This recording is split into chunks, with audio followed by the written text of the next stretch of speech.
There are inherent dangers with almost all occupations here in the United States. There are jobs that are much more dangerous than others.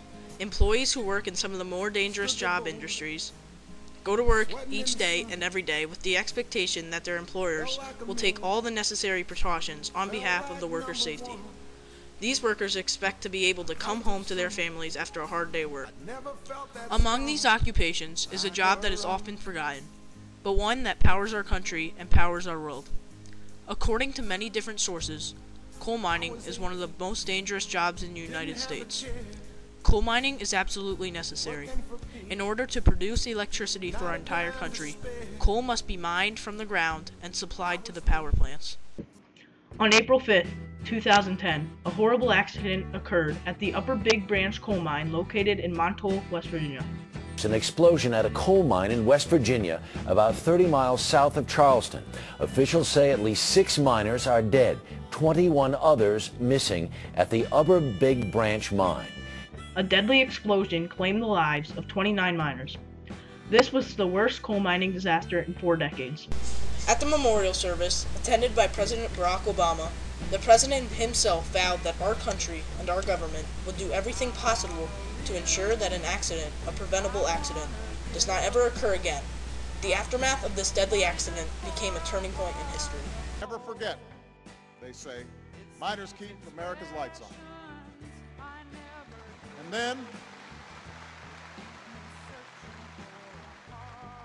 then in these letters they make a simple plea. Don't let this happen again. Don't let this happen again.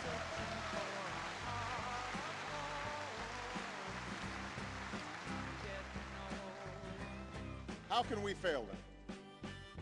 How can a nation that relies on its miners not do everything in its power to protect them? How can we let anyone in this country put their lives at risk by simply showing up to work, by simply pursuing the American dream? State and federal government agencies would be restructured, retrained, and repurposed in such a way that Obama's promise made to the family and friends of the slain miners would be made good. Valley. The people of West Virginia are in our prayers. But we owe them more than prayers. We owe them action. We owe them accountability. We owe them an assurance that when they go to work every day, when they enter that dark mine, they are not alone.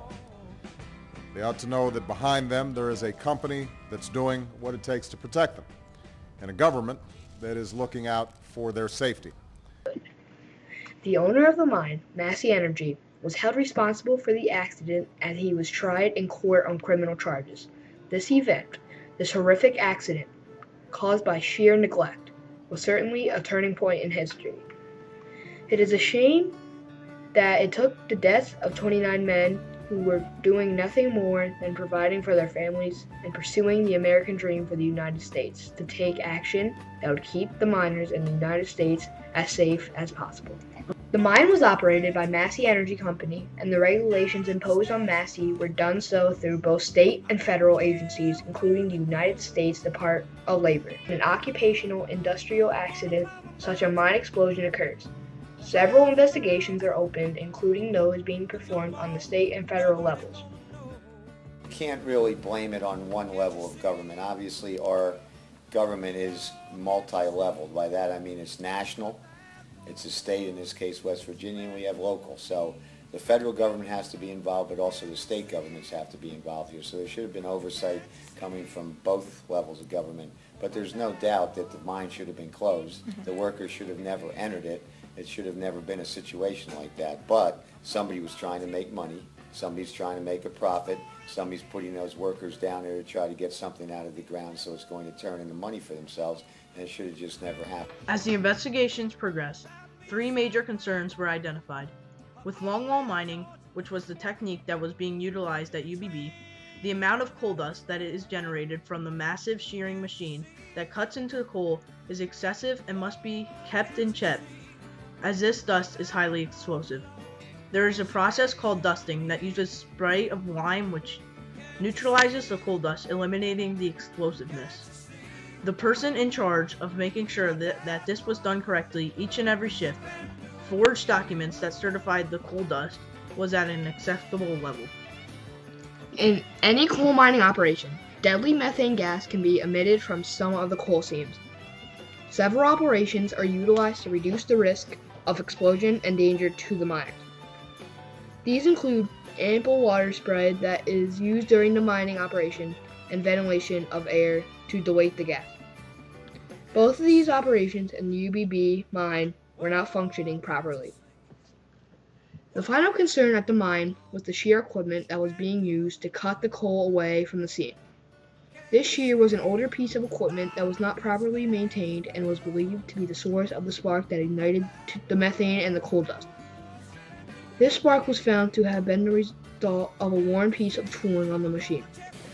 You should feel safe at work because we try to do things to improve at times, but you should never be overconfident, so you should always be on to look out because we got constant heavy equipment going on. We got overhead cranes, we got forklifts going, and we got tight quarters, and a lot of times, if they don't use the right procedures out there, people could get hurt very easily. Investigations were twofold.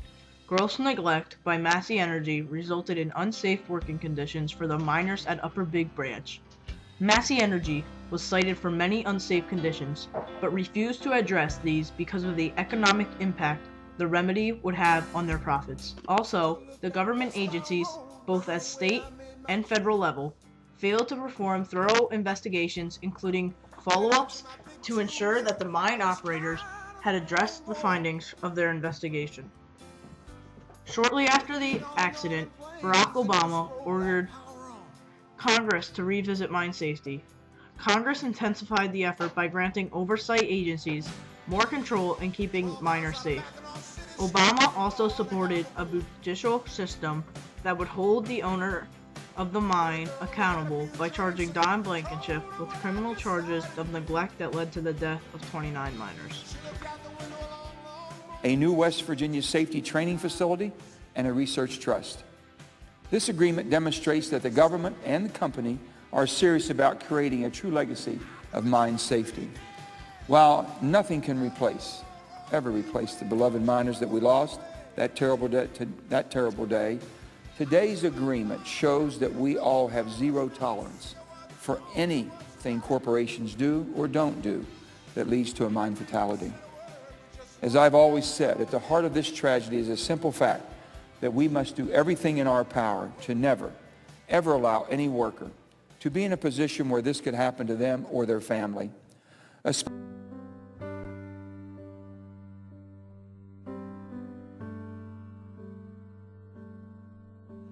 Amazing grace, how sweet the sound that saved a wretch like me. I once was lost, but now I'm found.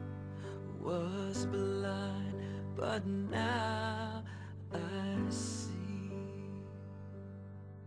'Twas grace that taught my heart to fear, and grace my fears relieved. How precious did that grace appear the hour I